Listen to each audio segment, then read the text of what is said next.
వ్యవసాయం చేస్తున్న ప్రతి రైతుకు యూరియా అందిస్తున్నామని, ఎవరూ అధైర్యపడవద్దని రైతు సోదరులకు భరోసా ఇస్తున్నారు జిల్లా వ్యవసాయాధికారి విజయ నిర్మల. మహబూబాబాద్ జిల్లా కేంద్రంలోని జిల్లా వ్యవసాయ శాఖ కార్యాలయంలో ఏర్పాటు చేసిన మీడియా సమావేశంలో జిల్లా వ్యవసాయ అధికారి విజయ నిర్మల మాట్లాడారు. మందు బస్తాలు ఫ్రీగానే దొరుకుతున్నాయి.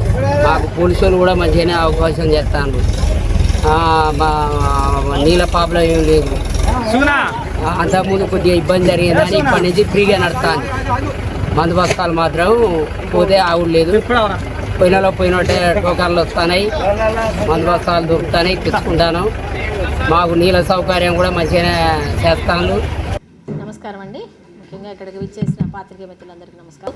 రైతు సోదరులకి నేరుగా శాస్త్రవేత్తలు వాళ్ళకి ఏదైనా సందేహాలు ఉన్నా కూడా శాస్త్రవేత్తలతో మాట్లాడి ఆ సందేహాలను నివృత్తి చేసుకునే పద్ధతి కూడా మేము ఏర్పాటు చేయడం జరిగింది. వీటన్నిటి ద్వారా కూడా రైతులకు ఎప్పటికప్పుడు వాళ్ళని పర్యవేక్షిస్తున్నామండి. మనకి యూరియాలో కూడా మనకి చాలా మంచి స్టాక్స్ వచ్చినాయి. ఇప్పటి వరకు కూడా ప్రాబ్లం లేదు. రైతు సోదరులు ఏంటంటే ముందుగా లేదు అనే ఉద్దేశంలో ఉన్నారు, కానీ ప్రాబ్లం లేదు. ముఖ్యంగా ఏంటంటే ఫస్ట్ ఏమైందంటే మనకి రామగుండంలో RFCL కంపెనీ ఉందండి. అక్కడ మ్యానుఫ్యాక్చరింగ్ యూనిట్ ఉంది. అది మనకు కావలసిన ఎరువులన్నీ కూడా మ్యాక్సిమం రామగుండం నుంచి వస్తాయి. అది మనకి మధ్యలో చెడిపోవటం వలన ఆగస్టు 14 నుంచి అసలు పని చేయకపోవటం వలన మనకి యూరియా ప్రాబ్లం వచ్చింది. అయితే మనకి వేరే దేశాల నుంచి వేరే రాష్ట్రాల నుంచి తెప్పించడం వలన ట్రాన్స్పోర్ట్ లేట్ అవ్వటం వలన మాత్రమే ప్రాబ్లము.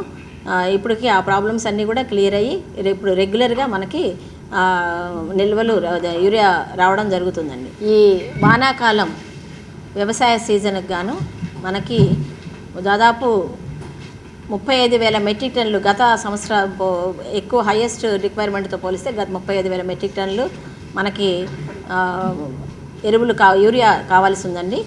మనకి ఏంటంటే ముఖ్యంగా 4,20,000 ఎకరాల్లో మనకి సాగు జరుగుతుంది.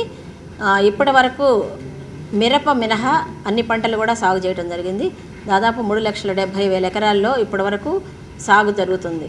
వాటిలో ప్రధానంగా వరి పంట ఎక్కువగా ఉందండి. మనకి 2,20,000 ఎకరాలు, మరియు మొక్కజొన్న కూడా 60,000 ఎకరాల దాకా ఉంది, మరియు పత్తి కూడా 80,000 ఎకరాల దాకా ఉంది. టోటల్గా ఇంకా ఇతర పంటలతో కలిపి మనకి ఇప్పుడు దాకా 3,70,000 ఎకరాలు సాగు చేయడం జరుగుతుంది.